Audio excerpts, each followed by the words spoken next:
La majorité des fondateurs d'agences se vantent du nombre de vues de leurs vidéos YouTube, de leurs followers sur LinkedIn, mais en réalité tout ça, ça ne sert à rien si on ne signe pas de clients. Dans cette vidéo, je vais vous montrer comment avec une petite chaîne YouTube où on génère 200 vues en moyenne par vidéo, avec seulement 6000 followers sur LinkedIn, on a pu générer 67 000 $, pas euros, pardon, en 30 jours. Et je vais décortiquer le système complet au sein de cette vidéo. Le cold email, la stratégie de contenu, les process de closing qui ont transformé ces rendez-vous en clients payants. Et l'objectif, c'est que si tu regardes cette vidéo, que tu sois freelance ou que tu aies une agence, tu puisses répliquer ces méthodes afin de scaler ton activité. Alors, tout d'abord, il faut comprendre c'est quoi les vrais chiffres. 67 000 $, déjà, voilà à quoi ressemblait notre calendrier. On était constamment en appel de vente et il a fallu avoir 2 closers pour pouvoir m'aider à gérer ce volume. On a closé à peu près 15% ou plutôt exactement 15% des appels qui se sont présentés pour un revenu total de 67 000 $. Il faut comprendre qu'ici, tout est data-driven. Quand on essaye de scaler son activité, aucune action que l'on met en place au sein de la boîte ne cherche à créer autre chose que soit générer plus de rendez-vous, soit nous permettre de closer plus de rendez-vous que ceux qui sont déjà générés ou rendre la lifetime value, donc en d'autres termes, ce que représente un client en termes de revenus chiffrés pour mon agence, plus valuable, donc qui nous apporte plus d'argent sur le long terme. Et donc, la seule chose qui importe au final, c'est combien de clients tu signes par mois, quel est ton coût d'acquisition et quelle est ta lifetime value. Et beaucoup de personnes qui regardent cette vidéo ne se comprennent pas que pour atteindre ce genre de chiffres, tout le focus du fondateur et du CEO doit être sur ce genre d'action et on ne peut pas se permettre de faire autre chose pendant la journée que quelque chose qui ne génère pas plus d'argent pour l'entreprise. Et si on n'a pas le choix parce que ce sont des choses obligatoires qu'on doit faire, la seule chose qu'il faut faire tout simplement, c'est recruter quelqu'un pour pouvoir se débarrasser de cette action. Alors, voici la répartition en termes de sources d'acquisition. Le canal de publicité, donc on a des ads qui étaient en place, nous ont apporté 11 rendez-vous. On avait LinkedIn, donc LinkedIn aussi bien en inbound à travers le contenu, mais aussi en outbound à travers le setting et la prospection, ça nous a rapporté 27 rendez-vous. Le cold email nous a apporté 21 rendez-vous et YouTube a apporté 12 rendez-vous sur ce mois. Je vais décortiquer chacun de ces canaux. Et je vais vous expliquer comment le mettre en place pour votre entreprise et les choses qu'on a le plus appris. Pour ce qui est du cold email, on essaie de contacter 10 000 prospects uniques par mois. L'objectif ici, c'est avoir un minimum de 5 à 10 000 prospects uniques tous les mois. C'est l'une des seules choses que je regarde lorsque je suis en train de lancer des campagnes de cold email ou que j'audite les campagnes de cold email en interne dans ma boîte. C'est juste combien de personnes on contacte. Si on ne contacte pas 5 à 10 000 personnes, ça ne sert à rien d'essayer de peaufiner le script, d'essayer d'optimiser la stratégie, de gratter quelques pourcents de taux de réponse et de prise de rendez-vous tant qu'on peut faire plus de volume. Une fois que je sais qu'on contacte à cette personne, la deuxième chose, c'est qu'on essaye d'avoir un taux de prise de rendez-vous d'à peu près 0,33%, ce qui veut dire à peu près un rendez-vous généré toutes les 300 personnes contactées. Alors, ça peut paraître peu pour certaines personnes qui regardent cette vidéo, mais c'est la réalité en 2025 et bientôt en 2026. Vous n'allez pas réussir à générer 2, 3, 4, 5 rendez-vous toutes les 100 personnes contactées. Ça n'existe plus aujourd'hui. Les taux de réponse ont baissé. Comme tous les canaux d'acquisition, le coût d'acquisition ne fait que grimper. Et donc, la conclusion pour vous, c'est qu'il serait peut-être temps de vous y mettre tant qu'on est encore à 0,20, 0,30, 0,50% de taux de prise de rendez-vous et avant que ça devienne 0,10, 0,05 peut-être au futur.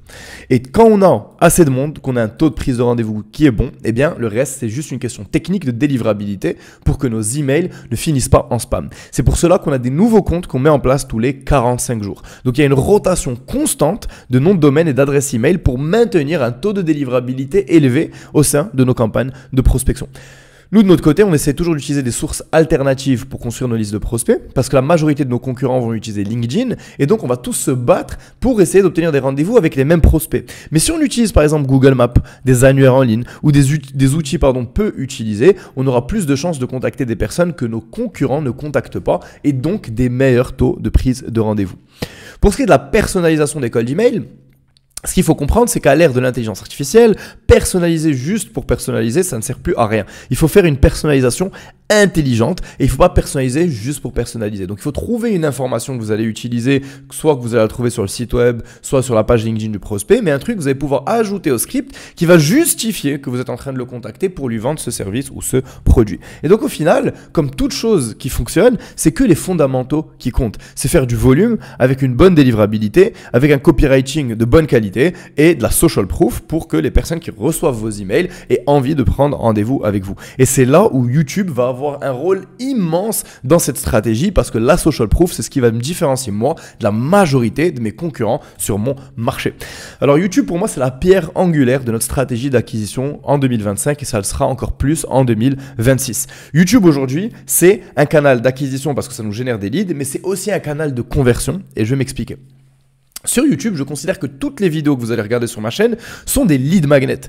Et en fait, tous ces lead magnets sont logés sur YouTube, vont générer des vues, mais seront aussi utilisés pour les envoyer en prospection par cold email, pour les envoyer à mes prospects avec qui on a déjà eu un premier rendez-vous et qui sont en train de réfléchir si ils ont envie de closer le deal et donc de bosser avec nous versus un concurrent. Et donc chacune des vidéos YouTube que je vais filmer sur la chaîne, je la filme avec un but extrêmement précis pour apporter un maximum de valeur à la personne qui regarde et derrière les utiliser pour permettre à mes prospects de faire leurs recherches.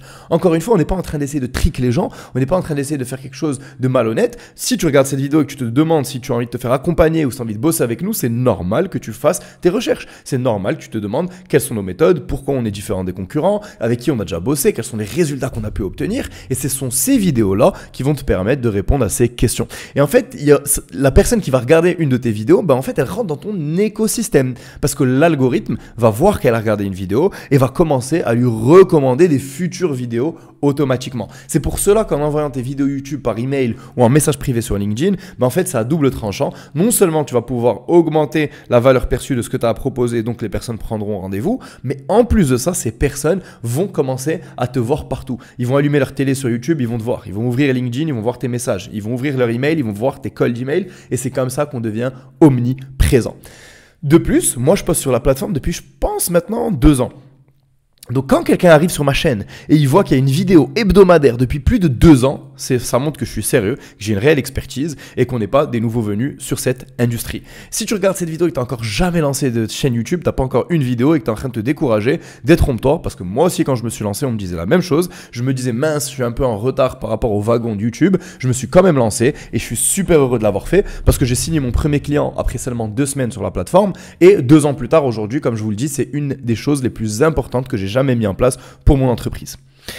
La différence clé entre les prospects qui viennent de YouTube et des autres canaux, c'est que les prospects qui viennent de YouTube sont 2 à 3 fois plus éduqués par rapport à ce qu'on a à offrir, à notre mécanisme unique et à notre entreprise. Ils ont vu des vidéos, ils ont passé du temps avec moi et donc ils sont beaucoup plus en confiance, ce qui fait que notre taux de closing sur les prospects qui viennent de YouTube est beaucoup plus important. On va closer entre 50 et 70% des prospects qui viennent de YouTube, alors que des prospects qui viennent de la prospection tels que le cold email ou LinkedIn, en moyenne, on va peut-être en closer 20%. Donc c'est 2 à 3 fois plus de personnes closées pour le même nombre de rendez-vous. Alors, je viens d'en parler, on a des taux de closing qui sont 2 à 3 fois plus élevés parce que en fait les personnes sont beaucoup plus en confiance et surtout beaucoup plus éduquées par rapport à notre mécanisme unique chez Scale-by-Metrics et par rapport à nos process. D'ailleurs, c'est ce qu'on fait pour nos clients, on combine cold email et YouTube, on met en place toutes les stratégies en done for you et derrière on coach nos clients, on les accompagne pour leur permettre de devenir 100% autonomes et créer une vraie machine à acquisition pour leur agence ou en tant que freelance ou business coaching high ticket. Donc si ça t'intéresse, je te laisse un lien en description. Ce n'est pas un sales call, c'est une consultation gratuite. Et si tu veux aller plus loin, on prendrait un second rendez-vous ensemble et là, on pourra te pitcher. Mais je te promets, le premier rendez-vous, on ne te pitchera rien et on n'essaiera pas de te closer. Alors, quand on crée des vidéos sur YouTube, il y a 3 types de vidéos dans la stratégie.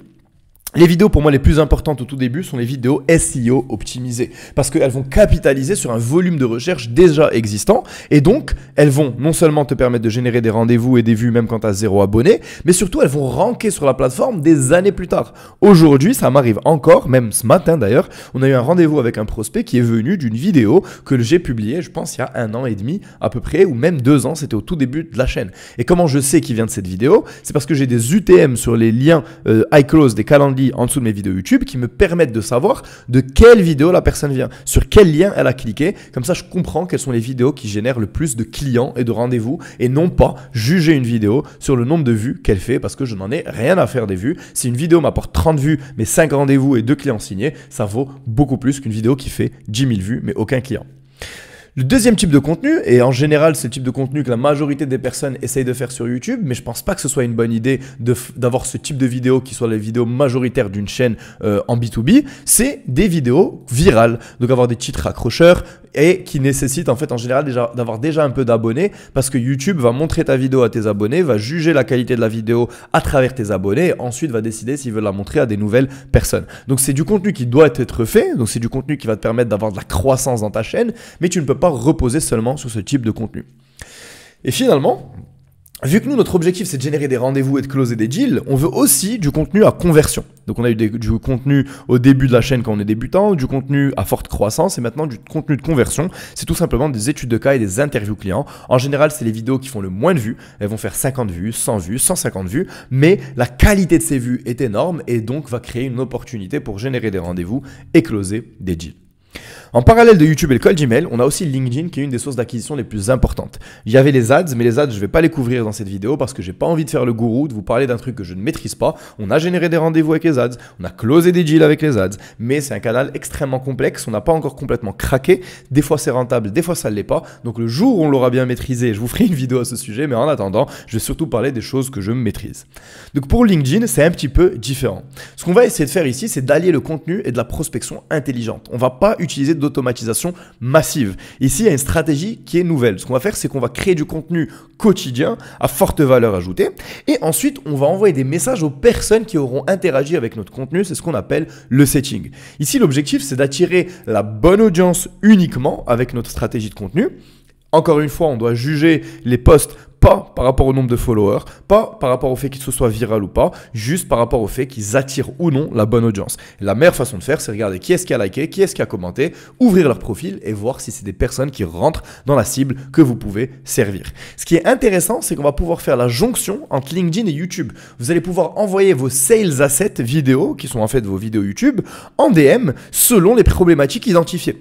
Donc en fait, ce que vous faites, c'est vous créez du contenu à forte valeur, vous engagez les conversations en DM avec les personnes qui ont liké ou commenter vos posts, vous trouvez quelles sont les problématiques qu'ils ont en ce moment et vous leur envoyez une vidéo ciblée de votre chaîne YouTube pour régler une de ces problématiques. Et c'est là qu'on va créer cette omniprésence parce que comme je vous l'ai dit plus tôt, lorsqu'ils vont regarder cette vidéo, ils vont rentrer dans votre écosystème sur YouTube, ils vont avoir des vidéos à vous qui seront recommandées sur la plateforme, ils vont voir votre contenu sur LinkedIn, ils vont recevoir vos emails, vos messages de prospection et donc le jour où ils seront prêts à passer à l'action, vous serez la personne top of mind qui sera la première qui leur viendra à l'esprit lorsqu'il s'agira de régler cette problématique. C'est très bien de générer des rendez-vous. Maintenant, comment est-ce qu'on fait pour les closer? J'ai plein de vidéos sur la chaîne sur le closing et sur la vente. Je vais juste vous expliquer le sales process. Pour moi, l'appel numéro 1, ça doit être une consultation gratuite. En 2025, tout le monde sait c'est quoi un appel de vente et personne n'a envie de se faire closer. Les gens veulent juste avoir de l'information. Donc chez nous, le premier appel, c'est littéralement une consultation. On va faire un diagnostic, on va vous poser des questions et on va vous ajouter de la valeur ajoutée. Il n'y a pas de pitch. L'objectif ici, c'est vraiment de valider que l'on peut aider la personne, donc de la préqualifier, valider qu'elle a le budget et que c'est le bon timing. Et si la personne a envie de passer à l'action, on va booker un deuxième appel. Lors de ce deuxième appel, la personne connaît déjà le prix en amont de ce deuxième appel. On a déjà validé qu'elle peut prendre une décision lors de ce deuxième appel. Et c'est là que nos taux de closing sur ces deuxièmes appels peuvent avoisiner les 50 à 60% sans problématique, sans traiter des objections folles et sans utiliser des hacks de vente hyper avancés. Entre l'appel 1 et l'appel numéro 2, ce qui est intéressant, c'est qu'on a l'opportunité d'encore plus faire augmenter le niveau de conscience des prospects, encore plus faire augmenter leur niveau de confiance par rapport à notre entreprise en leur envoyant du contenu à forte valeur ajoutée. Et je vous laisse deviner d'où est-ce qu'on va leur envoyer ce contenu. Bien entendu, ça sera de YouTube parce que vous aurez déjà une bibliothèque de sales assets qui vont répondre aux questions que vous retrouvez tout le temps en appel de vente. Et vu que vous avez déjà fait un premier appel, vous savez déjà quelles sont les problématiques spécifiques à cette personne et quelles sont les entreprises que vous avez déjà accompagnées qui lui ressemblent pour lui envoyer la bonne vidéo qui va l'aider sur sa problématique et la bonne étude de cas et la bonne interview client pour lui montrer que vous avez déjà aidé des gens qui étaient dans sa situation exacte auparavant. Maintenant, ce qu'il faut comprendre, c'est que tout le monde ne sera pas prêt à payer votre offre premium. Donc, c'est pour cela que ce que Daniel Fazio, mon mentor sur le marché US, me disait, il faut sling deals. Ce que ça veut dire, c'est qu'il faut vendre à droite et à gauche un maximum de deals. Il faut avoir des offres premium, des offres standards, des offres adaptées et des solutions micro, comme des petits setups, des appels de coaching, des audits, etc. Et quand vous avez une seule offre, en fait, vous allez vous fermer la porte à beaucoup de personnes qui ne sont pas qualifiées d'un point de vue budget. Et si vous trouvez que la personne a le budget, par exemple, mais qu'elle ne veut pas signer sur votre offre premium, ça ne mange pas de pain de demander à la personne ben, qu'est-ce que vous voulez? C'est quoi que vous aimeriez acheter aujourd'hui? Et structurer une offre ensemble. Là, je vous dis pas de faire un rabais. Je vous dis pas de vendre votre offre premium qui a 12 000 euros à 5 000 balles. Non, c'est pas ce que je dis. Ce que je dis, c'est trouver une offre qui va vous permettre de travailler moins, mais répondre plus à ce que la personne veut, la personne qui est en face de vous, à un prix qui lui est adapté et qui lui permet d'acheter. Et en étant flexible, vous allez signer plus de clients. Je sais qu'il y a beaucoup de gens qui sont pas d'accord avec ça. En coaching, en vendant des formations, peut-être que c'est pas la bonne solution. Mais quand vous êtes un freelance ou que vous êtes une agence de service, là par contre ça fait beaucoup plus de sens. Et pour installer ce système dans votre business en utilisant des cold emails qui vont vous générer des rendez-vous en automatisé, utilisez YouTube pour convertir vos prospects et avoir une bibliothèque de sales assets, utilisez LinkedIn pour générer 15, 20, 30 rendez-vous supplémentaires par mois et avoir le bon process de closing pour scaler votre activité d'agence ou de freelance, je vous invite à cliquer sur le lien en description pour prendre une consultation gratuite et avoir un diagnostic de la part de nos équipes. On n'essaiera pas de vous vendre sur ce premier appel comme vous avez compris et sinon je vous dis à la semaine prochaine pour une nouvelle vidéo sur la chaîne.